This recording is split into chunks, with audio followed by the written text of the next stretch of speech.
əməkdaşlığa əsaslanan yanaşma nə deməkdir? Yəni müasir dövrdə təhsil prosesində görürük qruplarla iş aparılır. Qruplarla işdə əsas məqsədlərdən biri də uşaqların əməkdaşlığını təmin etməkdir. Çünki uşaqlarda əməkdaşlıq təqdim etmək, belə deyək, bacarığı yaratmaqla bir növ uşaqların gələcəkdə insanlar arası münasibətdə də necə qurmasını, onlarda sahibkarlıq bacarığını yaranmasına səbəb olacaq. Yəni gələcəkdə insan, məsələn deyək ki, çoxsunun məsələn tutalım ki, elə insanlar var ki, məsələn diplomu var, qırmızı diplomla qutarıb, amma nə olsun ki, insanlarla ünsiyyət qurmağı və yaxud da əməkdaşlıq bacarığı yoxdur. Yəni bundan ötəri də təhsil deyir ki, yəni biz gələcəyimizi savadlı gənclərə verməliyik. Biz gələcəyimiz inkişafda olan insanların əlində olmalıdır ki, gələcəkdə Azərbaycan da inkişaf etsin. Yəni bizim gələcəyimiz belə olsun da.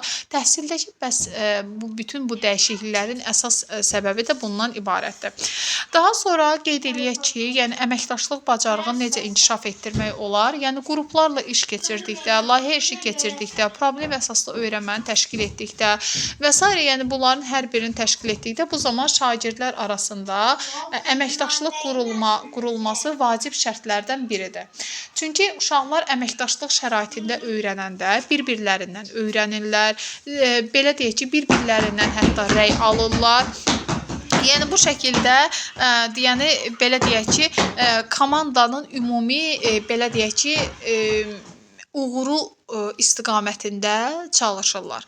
İndi burada deyilir ki, əməkdaşlığa əsaslanan təlimin əsas komponentləri hansılardır? Birinci, yəni qarşılıqlı asılılıq. Bu nə deməkdir? Hər bir qrup üzvü, yəni bilməlidir ki, yəni bir-birlərinə ayrı-ayrılıqda deyil, yalnız birlikdə işləyirlər. Çünki onlar qrup daxilindədirlərsə, bu qrupa ümumi tədqiqat işi verilir və onlar da tədqiqat işini elə aparmalıdırlar ki, yəni sanki bunların bir puzzle'dır, yəni bu qrup işi bir puzzle'dır, hərəsində bir parça var. Yəni hərəsi gəlib bir parçanı yerinə qoyanda və bu zaman qrup işi tamamlanmış olur və həqiqətən də irəliyə doğru addım atmaq olar. Mütləqdir ki, yəni bu da uşaqlarda bir növ nə yaradır? Fərdi məsuliyyət. Fərdi məsuliyyət yaradır. Yəni daha sonra bax görürsüz qarşılıqlı demək olar ki, asılılıq nə yaratdı? Uşaqlarda fərdi məsuliyyət yaratdı. Görürsüz bir-birinə əlaqəlidir. Hər bir üzv mütləq şəkildə öz məsuliyyətini dərk etməlidir. Başa düşməlidir ki, ona iş tapşırılır. Məsələn, adam var ki, ona iş tapşırılır. Məsəl üçün də deyirlər ki, falan işi həll elə. Görsən ki, həmin adam nə edir? Həmin adam nə edir? Bitsiz yanaşır da, bivet yanaşır işə. Bivet yanaşır işə və nəticə etibarilə işdə yarımçıq qalır. Və ona güvənən insanlar artıq bir də ona güvənmək istəmirlər. Yəni hər bir işdə məsuliyyətlə yanaşmaq və verilən işi vaxtında yerinə yetirməkdən ötəri insanda ilk öncə fərdi məsuliyyət anlayışı olmalıdır. Yəni məsuliyyət götürmə qabiliyyəti olmalıdır. Buna başqa cür də təşəbbüskarlıq deyilir. Yəni şəxs artıq məsuliyyət götürəndə bilməlidir ki, başqaları ona inanır və bu o inamı doğrultmalıdır. Və uşaq da fərdi məsuliyyətini dərk edərək bilir ki, o bir qrupdadır və o qrupda heykəl deyil. Yəni divar deyil, heykəl deyil. O bu qrupa daxil olursa, deməli nəyisə etməlidir. Yəni bunun üçün də öz fərdi məsuliyyətini aydın şəkildə dərk etməlidir. Daha sonra müəllimlər deməli, insanlar bir-birlərinə qarşılıqlı şəkildə kömək etməlidirlər. Yəni, qrup daxilində onlar qarşılıqlı. Məsələn, qrup daxilində, yəni qrup üzvləri bir-biri ilə məlumat mübadiləsi aparmalıdırlar. Yəni, izahlar, suallar verməlidirlər. Yəni, bir növ araşdırmalar aparmalıdırlar. Daha sonra sosial bacarıqların inkişafı deyilir. Bu isə qrup işi təkcə bilik öyrətməklə deyil və eyni zamanda demək, müzakirə etmək, razılığa gəlmək, göz kontaktı qurmaq, belə deyək ki, məsəl üçün də konfliktləri həll etmək. Biz görün qrup işi ilə bağlı nə qədər şeylər öyrənmişik də, belə deyək. Daha sonra demək olar ki, qrup prosesinin refleksiyası. Məsələn, qrup üzvləri özləri haqqında düşünürlər.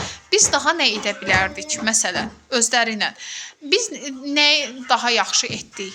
Biz plan qurarkən nəyi səhv etdik? Və s. öz işləri üzərində düşünməyə başlayırlar. İslam, O xodunu al, zəhmət olmasa. Hə. Daha sonra müəllimlər gəldik əməkdaşlığa əsaslanan yanaşmanın üstünlükləri və nəzərə alınmalı olan məqamlar. Ümumiyyətlə bu yanaşmada şagirdlərin akademik nailiyyətlərinin yüksəlməsinə təsir edir. Yəni əvvəllər məsələn deyək ki, uşaqlar ancaq fərdi şəkildə çalışırdılarsa, məsuliyyət ancaq uşaqların üstündə olur. Amma qrup şəklində çalışırlarsa, düzdür, hər bir uşağın fərdi məsuliyyəti olmalıdır. Amma bununla yanaşı həm də nə olmalıdır? Bununla yanaşı uşaqlar eyni zamanda qrup daxilində bir-birlə əməkdaşlıq yaratmaq nə deməkdir? Biri çətin vəziyyətə düşəndə sanki o birisi onun yanına gəlməlidir. Bundan əlavə uşaqlarda liderlik ruhu ön plana çıxmağa başlayır. Yəni qrupu idarə etmək, prosesi həll etmək, təqdim etmək və s. Yəni bütün təkcə burada qrup işində təkcə əməkdaşlıq deyil, əməkdaşlığı özünün gətirdiyi müəyyən nüanslar var. Liderlik keyfiyyətləri, qarşılıqlı hörmət, hətta empatiya, məsələn, danışarkən göz kontaktı qurma, müzakirə mədəniyyəti, dinləmə mədəniyyəti və s. bunların hər birini əlavə edə bilərik. Amma təbii ki, bütün bunların hər birinin reallaşmasından ötərdən müəllimin fasilitatorluq etməsi vacib şərtlərdən biridir. Yəni bu ümumiyyətlə yanaşmadan istifadə edərkən nələrə diqqət etmək lazımdır müəllimlər? Bunları eyni ilə göstərmək istəyirəm. Deməli, burada deyir ki, qrupları formalaşdırarkən bacarıq səviyyəsi müxtəlif olan şagirdlər bir araya gətirəsin. Məsələn, tutalım ki, uşaqların hamısı araşdırma qabiliyyətinə sahibdir. Siz onları bir qrupa yığa bilmərsiniz. Məsələn, uşaq var ki, birinin yaxşı şəkil çəkmə qabiliyyəti var, birinin deyək ki, yaxşı araşdırma qabiliyyəti var, birinin yaxşı mətni, araşdırılan məlumatları bir araya toplayıb yazma qabiliyyəti var və s. Görürsünüz ki, heterogen qruplar yaradılır. Yəni, bu nə deməkdir?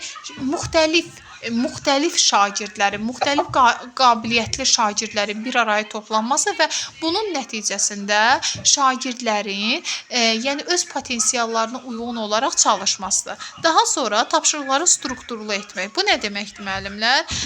Konkret yəni vəzifə bölgüsü etmək lazımdır. Məsələn, tutalım ki, qrup daxilində uşaqlar konkret vəzifə bölgüsü etməsinə şərait yaratmaq lazımdır. Bax, bunu necə edə bilərik? Məsələn, tutalım ki, biri lider ola bilər, biri məsələn liderə tapşıra bilərik ki, məsələn, qrupun rəhbərinə tapşıra bilərik ki, hərənin vəzifə bölgüsünü etsin. Və yaxud da ki, bunun ilk başlarda müəllim edə bilər. Daha sonra isə artıq şagirdlər dəfələrlə icra olunduqdan sonra özləri prosesi aparıcı qüvvəsinə çevrilə bilərlər. Müəllimlər, qrup işi başa çatdıqdan sonra refleksiya mərhələsini təşkil etmək olar.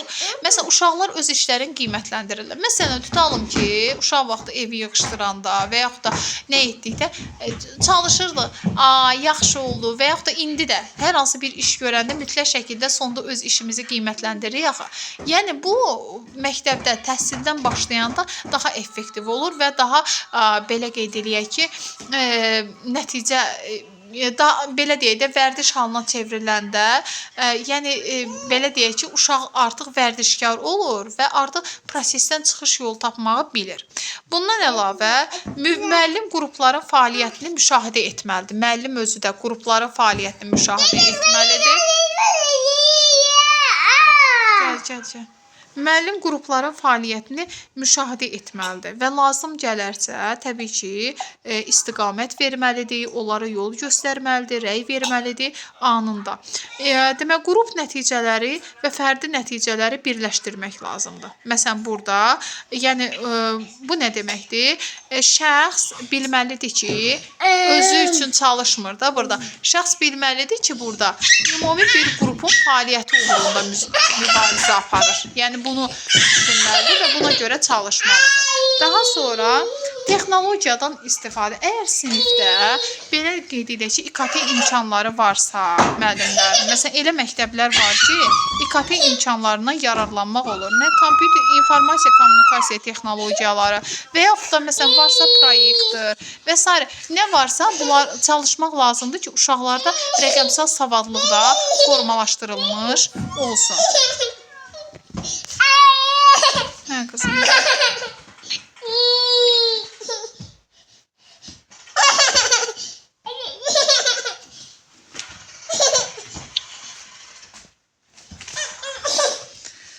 Daha sonra müəllimlər gəlir növbəti konstruktivizm pedaqoji yanaşması. Konstruktivizm nə deməkdir? Nəyisə qurmaq, nəyisə tərtib etmək, yaratmaq anlayışını ifadə edir. Yəni burada şagirdlər öyrənməni öz təcrübələrinə əsasən demək əsaslanaraq biliklərin qurmasıdır. Yəni öz təcrübələrinə əsasən əvvəllər öyrəndikləri öz təcrübələrinə əsasən biliklərin qurmasıdır. Tutalım ki, məktəbdə şagird bitkilərin əkilmə qaydasını öyrənibsə, öz təcrübəsinə əsasən bunu real həyatda icra edə bilər. Daha sonra müəllimlər, yəni burada bununla yanaşı prosesi eyni zamanda reflektiv proses kimi görünür bu proses. Yəni öz işini gördükdən sonra kənardan öz işinə baxır. Yəni bu nə deməkdir? Öz təcrübəsində əvvəlki biliklərlə əlaqələndirərək artıq öz belə deyək ki, işini mənalandıra bilir. İndi gəlin baxaq, konstruktivizm prinsipləri nədən ibarətdir? Əvvəlki biliklərin aktivləşməsi. Məsələn, biz dərsi şagirdlərə tədris edərkən mütləq şəkildə nə etməliyik? Bilikləri şagirdlərin biliklərini əvvəlki biliklərinə əlaqələndirməliyik. Məsələn, biz sifət mövzusunu keçiriksə, ismə də istinad etməliyik. Niyə? Çünki şagird əsasən, yəni burada belə qeyd eləyək ki, məsələn, isim mövzusunu bilir də və onunla bağlı bütün hər bir şeyə hakimdir. Amma yəni sifəti bilmir. Amma məsələn, sifəti keçərkən biz ismə istinad edəndə uşaq sifəti daha yaxşı şəkildə başa düşəcək. Ona görə də yeni bilik öyrədərkən şagirdlərə mütləq şəkildə əvvəlki biliklə əlaqələndirmək lazımdır. Aktiv öyrənmə, müəllimlər. Aktiv öyrənmə şagird məlumatı artıq pasiv alıcı kimi deyil də, yəni burada aktiv öyrənən olur. Bu nə deməkdir? Araşdıran, müzakirə edən, daha sonra lazım olmayan tərəfləri çıxan, təhlil edən və s. Yəni burada artıq iş şagirdin üzərinə düşür. Yəni şagirdlər fəaliyyətdə olurlar, tədqiqat aparırlar, müzakirə edirlər və s. kimi yəni işləri şagirdlər özləri həyata keçirmiş olurlar. Sosial qarşılıqlı əlaqə deyəndə müəllimlər nəzərdə tutulur. Yəni biliklər qarşılıqlı müzakirə olunur, dialoq qurulur, əməkdaşlıq edilir. Daha sonra burada yəni göz kontaktı qurulmalıdır. Müzakirə zamanı bilirik ki, göz kontaktı qurulmalıdır. Öyrənmə prosesi şagirdlər bir-biri ilə ünsiyyətə girən zaman, yəni burada da məsələn düşüncələrini bölüşürlər və bu zaman şagirdlər düşüncələrini bölüşdüyü zamanda nədə səhv edib, nədə səhv etmədiklərini anlamış olurlar. Müəllimlər, əlavə səslər gəlmir. Narahat etmir sizi? Yox, müəlliməm. Hə. Deməli, dedik ki, sosial qarşılıqlı əlaqə mütləq şəkildə vacibdir. Yəni, mütləq şagirdlər öyrəndiklərini bir-birlərinə müzakirə etməlidirlər. Və bu müzakirə zamanı kimin, məsələn, deyək ki, məhsuldar çalışması, kimin həqiqətən də biraz, necə deyim, çalışmağa daha da ehtiyacı olduğunu ortaya çıxarır. Və eyni zamanda sosiallıqda, eyni zamanda uşaqlar bir-birlərindən də öyrənə bilirlər. Sonra müəllimlər məna yaratma. Məna yaratma o deməkdir ki, şagirdlər öyrəndiklərini əzbər şəkildə yadda saxlanırlar. Onlar anlayırlar, başa düşürlər. Məsələn, görürsünüz, elə uşaqlar var ki, məsələn, əvvəlki təhsildə necə idi? Ədəbiyyat dərsini, məsələn, dərsdə öyrənirdilər, əzbərləyib gəlib danışırdılar. Daha onun mövzusu, ideyası dərin şəkildə müzakirə olunmurdu da. Belə deyək ki, əsasən əzbərləyirdilər, əzbərlədikləri məlumat üzrə şagirdlər, məsələn, sual-cavab olunurdu və eyni zamanda dərsi danışırdılar və bu şəkildə yəni şagirdlərdə yəni qiymətləndirmə aparılırdı. Amma belə qeyd edək ki, məna yaratma o deməkdir ki, şagird əvvəlki biliklə yeni bilik arasında belə qeyd edək də, yəni məsələn, biz faktoloji biliyə nə demişdik? Faktoloji biliyə demişdik ki,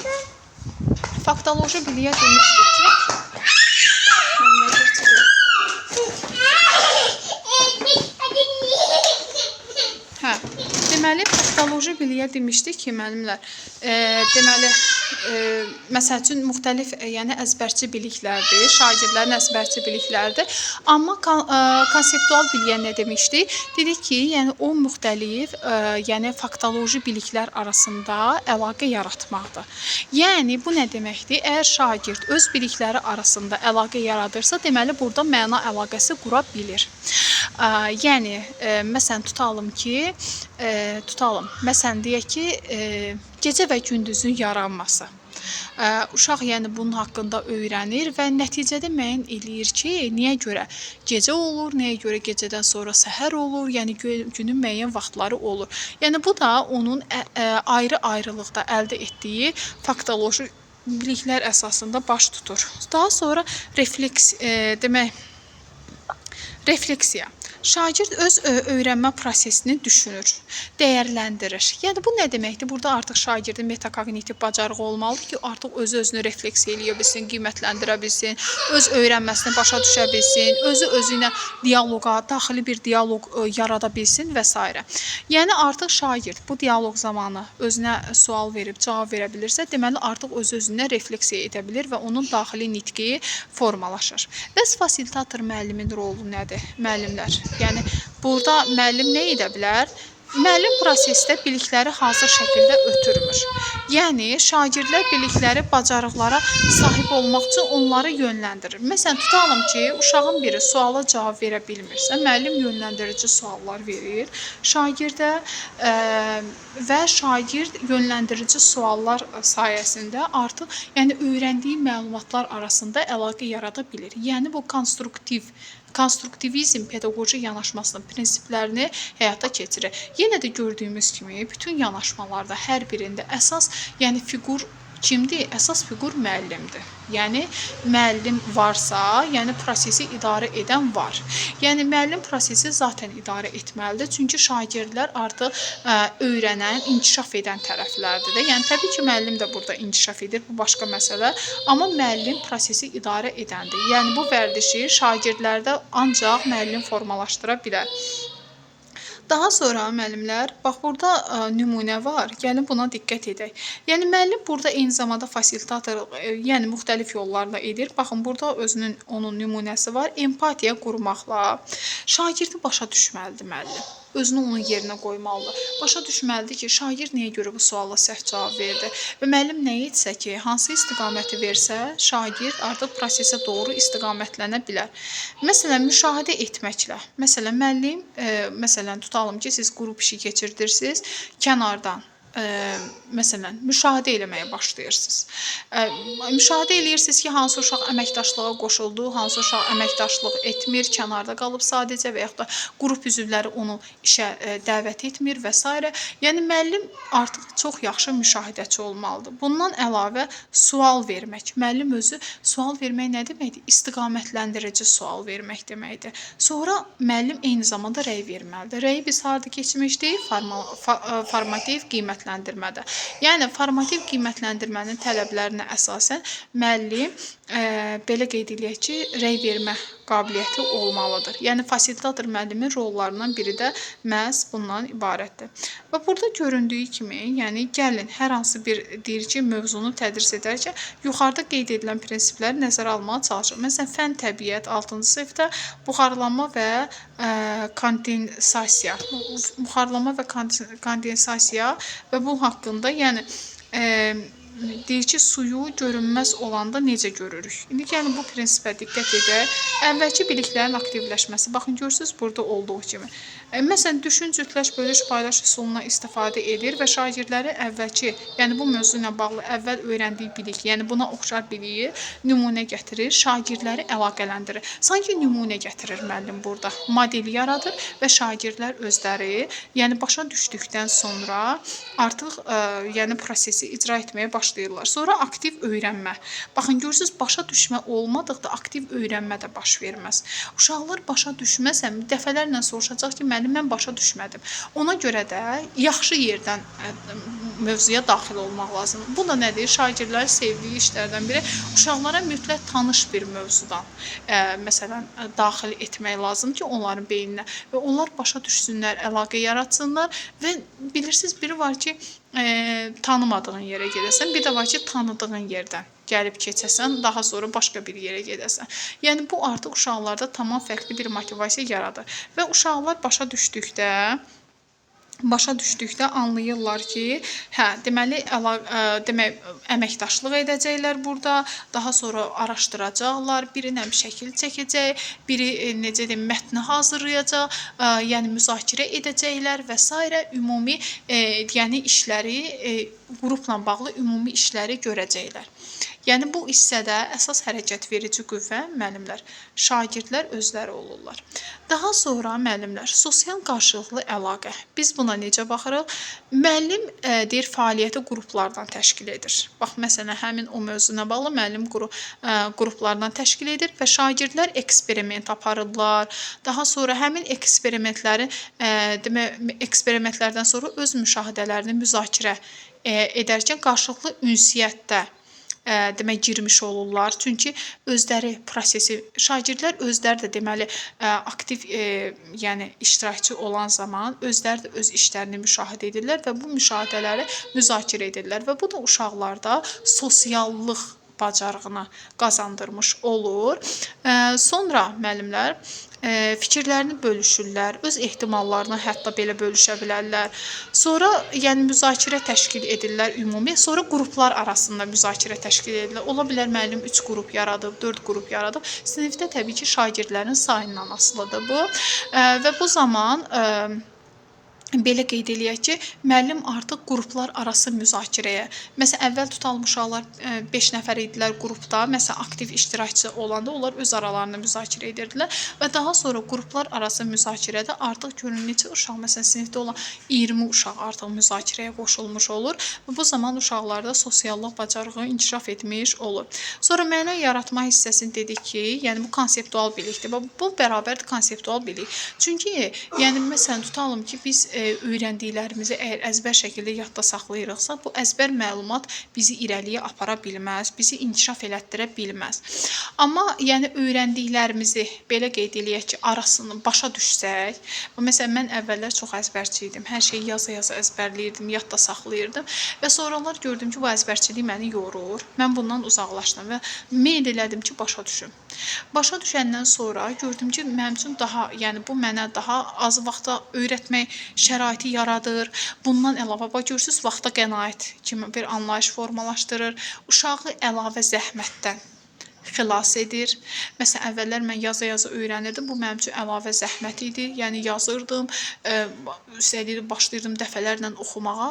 Yəni bu məni daha çox yəni əzaba sürükləyirdi və ona görə də zaman etibarı ilə nə etdik? Deməli, əzbərçiliyi aradan qaldırdıq. Yəni bu nədən irəli gəlir?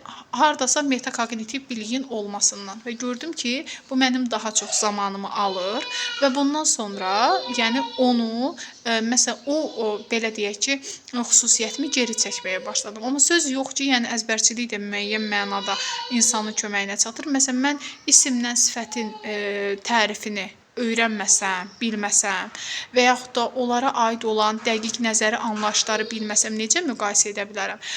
Belə deyək ki, ümumiləşdirə bilərəm, əlaqə yarada bilərəm, müqayisə edə bilərəm və s. Bunları necə edə bilərəm? Təbii ki, edə bilmərəm. Bu mənanı yaratmaqdan ötəri təbii ki, faktoloji bilikdir əsaslı, amma bunu yəni əsas öyrənmənin mərkəzinə qoymaq olmaz. Sonra müəllimlər refleksiya etmək. Uşaq öyrəndiklərini refleksiya edir. Məsələn, refleksiya etmək nə deməkdir? Biz iş üsullarında keçmişdik refleksiya üsulları. Yəni, onlardan birini burada nümunə göstərib. Məsələn, deyir ki, burada öyrəndiyi 3 şeyi, maraqlı qalan 2 şeyi və eyni zamanda bir sualı olan məsələni qeyd etməsi. Daha sonra müəllimlər, burada fasilitator müəllimin öz rolu nədir və nədən ibarətdir? Yəni, müəllim proses zamanı, yəni müxtəlif istiqamətləndirici suallar verə bilər, şagirdləri düşünməyə sövq edə bilər. Yəni, özlərini, belə deyək ki, özlərini əlaqələndirib məna çıxarmalarına, mövzunu başa düşmələrinə, əlaqə yaratmalarına şərait yarada bilər. Baxın, hansı suallar verilə bilər burada uşaqlara? Bu nəticəyə necə gəldi? Demək, başqa izah mümkündürmü? Uşaqlara istiqamətləndirici suallar verir fasilitator müəllim. Əgər şəraiti dəyişsək, baxın, niyə görə fasilitator müəllim dedim? Çünki hər bir müəllim fasilitator deyil. Fasilitator müəllim hansı müəllimdir? Müasir kurikulumdan, müasir təhsil proqramına uyğun dərs keçən müəllim və planlaşdırması güclü olan müəllimdir. Tədris prosesinə yeni üsullarla yanaşan müəllimdir.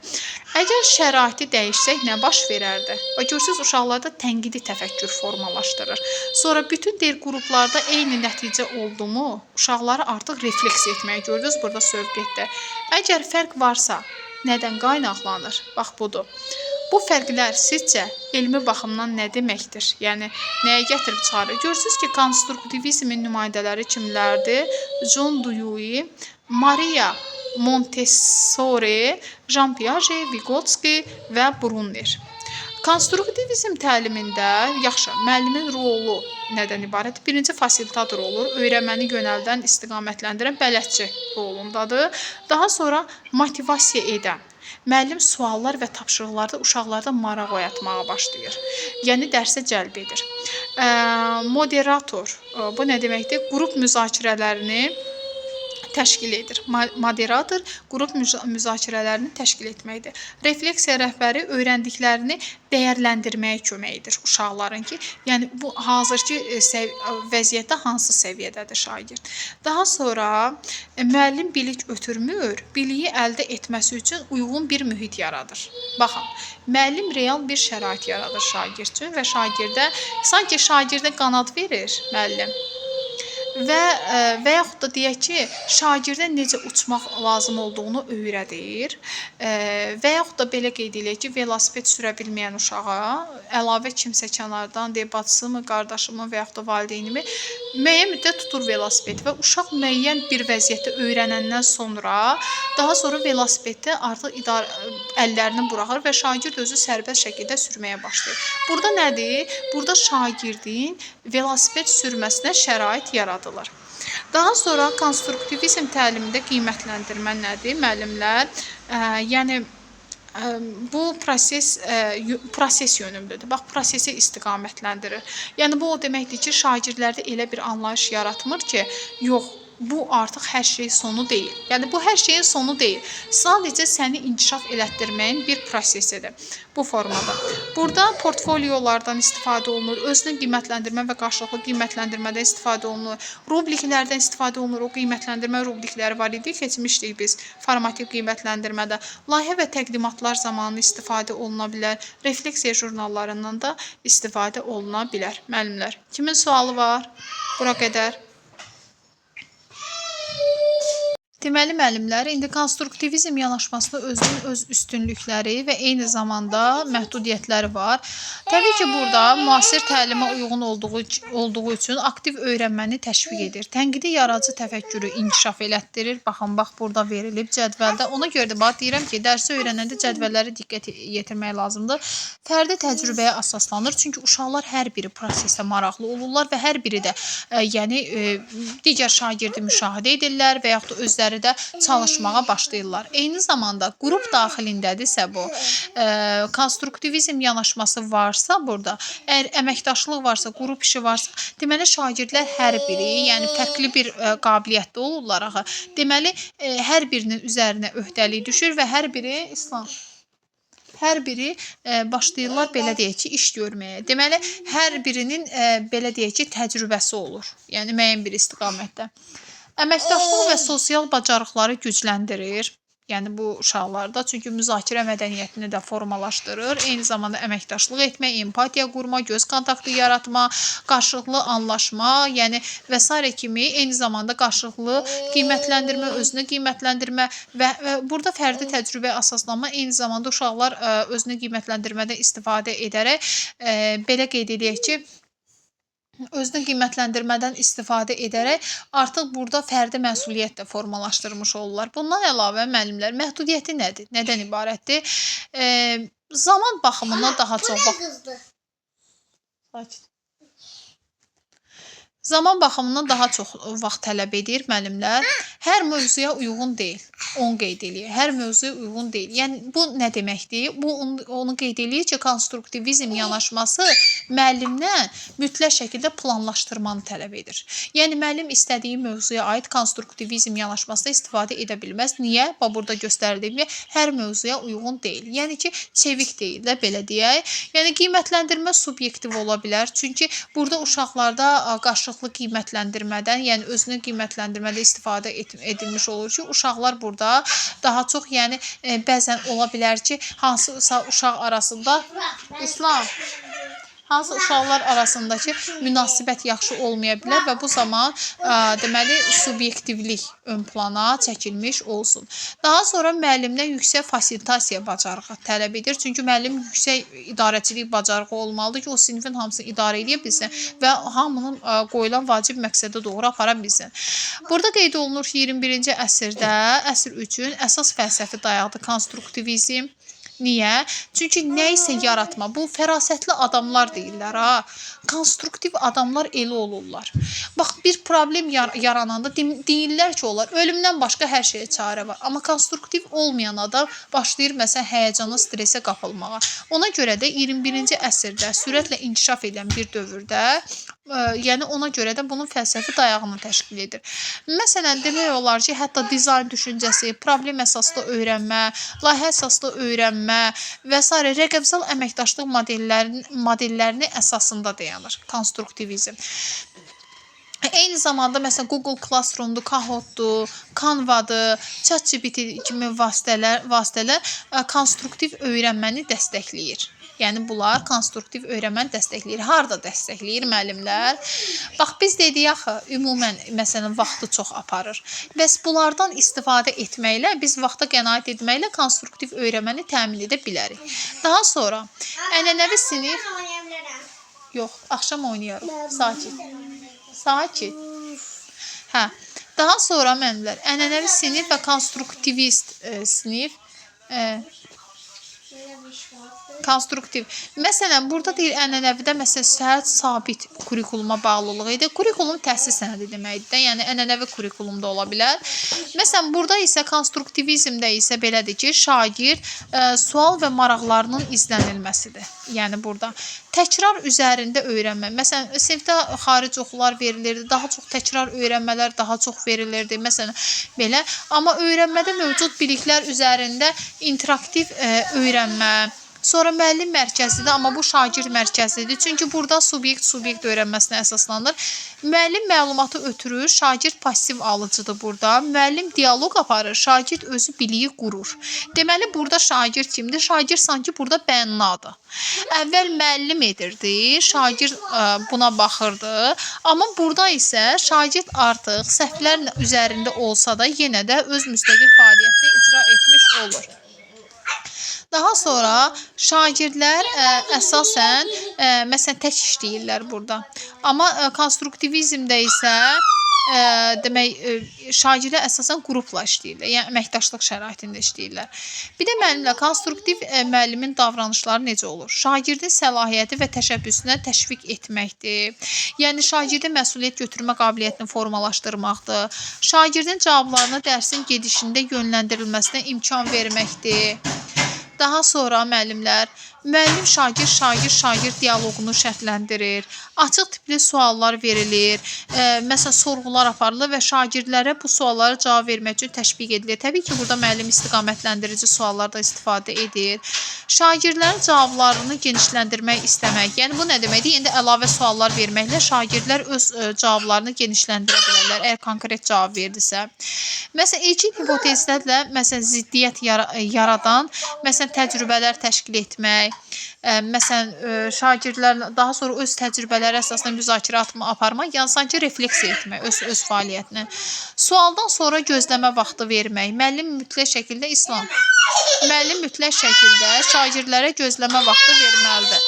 Münasibətlər qurmaq, metaforlar yaratmaq, öyrənmənin dövrünü tez-tez tətbiq etməklə təbii marağı bəsləmək. Yəni bu nə deməkdir?